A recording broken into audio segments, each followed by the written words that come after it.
Hello! இன்னைக்கு டே 20. இன்னைக்கு என்ன பார்க்க போறோம் அப்டின்னா, நீங்க யாராவது புதுசா ஹிந்தி பேசுறவங்கள பார்த்தீங்க அப்டின்னா, அவங்க கிட்ட பேசக்கூடிய சென்டென்ஸ் தான் இன்னைக்கு பார்க்க போறோம். இப்ப நீங்க எங்கேயாவது ஒருத்தங்கள புதுசா மீட் பண்றீங்க. மேபி பார்க்கு, இல்லன்னா உங்க காலனில மீட் பண்றீங்க. இல்லனா ஏதாவது ஒரு இன்டர்வியூ போற இடத்துல மீட் பண்றீங்க அப்டின்னா, நம்ம பேசக்கூடிய சென்டென்ஸ் தான் ஹிந்தில பார்க்க போறோம். ஸோ ஃபர்ஸ்ட் எடுத்தோனே புதுசா நீங்க யாரையாவது மீட் பண்றீங்க அப்டின்னா, நம்ம அவங்களோட பேர் என்னன்னு கேட்போம். உங்களோட பேர் என்ன அப்படிங்கிறத "ஆப்கா நாம் கியா ஹே?" அப்படின்னு கேட்டுக்கலாம். நீங்க கேள்வி கேட்டாலும் சரி, அவங்க உங்ககிட்ட கேள்வி கேட்டாலும், ஸோ 2 பேருமே இதுதான் கேட்பாங்க. ஸோ இதுவே நீங்க ஆன்சர் பண்ணும்போது, என்னோட பேர் அப்படிங்கிறத மேரா நாம். ஸோ மேரா நாம் அப்படின்னு போட்டு உங்க பேர சொல்லிக்கலாம். ஓகேங்களா? அவங்க ஆன்சர் பண்ணும்போதும் இத தான் சொல்வாங்க.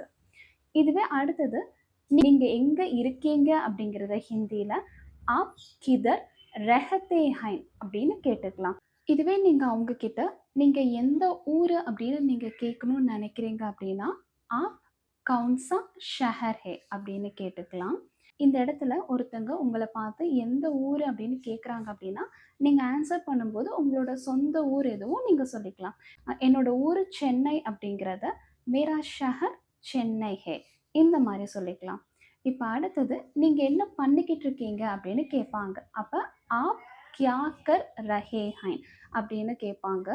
ஸோ அப்படின்னா, நீங்க ஆன்சர் பண்ணும்போது, நீங்க என்ன பண்ணிக்கிட்டு இருக்கீங்களோ, அத நீங்க சொல்லிக்கலாம். இப்போ ஃபார் எக்ஸாம்பிள் நீங்க ஹவுஸ் ஒய்ஃபா இருப்பீங்க, இல்லன்னா ஒர்க் பண்ணுவீங்க, இல்லன்னா ஸ்டூடெண்ட்டா இருப்பீங்க. ஸோ இது எதுவோ நீங்க சொல்லிக்கலாம்.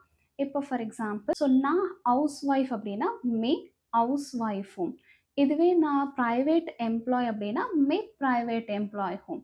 இப்ப நீங்க ஸ்டூடண்ட் அப்படின்னு சொல்லணும்னு நினைக்கிறீங்கன்னா, இந்த பிரைவேட் எம்ப்ளாயி எடுத்துட்டு ஸ்டூடண்ட் அப்படின்னு போட்டுக்கலாம். நீங்க எந்த கம்பெனியில வேலை செய்றீங்க அப்படிங்கிறத "ஆப் கவுன்சா கம்பெனி மே காம் கர்த்தே ஹைன்" அப்படின்னு கேட்டுக்கலாம். சில நேரங்கள்ல அவங்களோட ஃபோன் நம்பர் நீங்க கேட்பீங்க. ஸோ இது எப்படி கேட்கலாம் அப்படின்னா, "உங்களோட ஃபோன் நம்பர் தாங்க." அப்ப "ஆப்கா ஃபோன் நம்பர் தீஜியே" அப்படின்னு கேட்டுக்கலாம். நம்ம ஒரு ஒரு சில டைம் நம்ம நெக்ஸ்ட் வீக் மீட் பண்ணலாமா? நம்ம நாளைக்கு மீட் பண்ணலாமா? அப்படின்னு கேட்பீங்க. இத எப்படி கேட்கலாம் அப்படின்னா, "ஹம் கல் மிலேங்கே கியா?"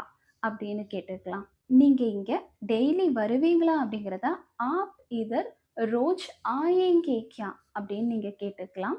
நம்ம நாளைக்கு சந்திக்கலாம் அப்படிங்கிறத "ஹம் கல் மிலேங்கே" அப்படின்னு சொல்லிக்கலாம். ஹிந்தி பேசுறவங்க கிட்ட நீங்க மேபி உங்களுக்கு தமிழ் தெரியுமான்னு கேட்பீங்க.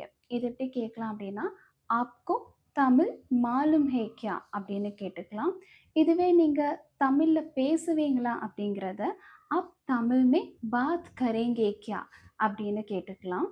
அ ஒருவேள அவங்க ஆன்சர் பண்ணும்போது தெரியும் அப்படின்னாங்கன்னா, "மாலும் ஹே" அப்படின்னு சொல்வாங்க. இல்ல தெரியாது அப்படின்னு சொல்றாங்க அப்படின்னா, "நெஹி மாலும் ஹே" அப்படின்னு சொல்லுவாங்க.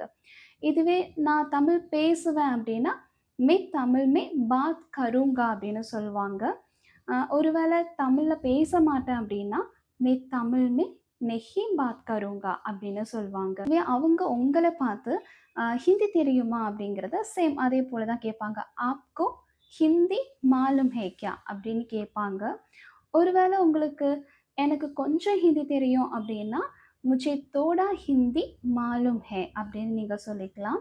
இல்ல ஒருவேள நான் ஹிந்தி கத்துக்கிட்டு இருக்கேன் அப்படின்னா, "மே ஹிந்தி சீக் ரஹா ஹூம்" அப்படின்னு நீங்க சொல்லிக்கலாம். நான் ஆன்லைன்லயுமே ஸ்போக்கன் ஹிந்தி கிளாஸ் எடுத்துட்டு இருக்கேன். நீங்க என்னோட கோர்ஸ்ல ஜாயின் பண்ணி படிக்கணும் அப்படின்னா, இந்த வீடியோ கீழ இருக்க நம்பருக்கு வாட்ஸ்அப் பண்ணுங்க. நான் கோர்ஸ் பத்தின டீட்டெயில்ஸ் உங்களுக்கு ஷேர் பண்றேன். நம்ம நெக்ஸ்ட் வீடியோல பார்க்கலாம். பாய்.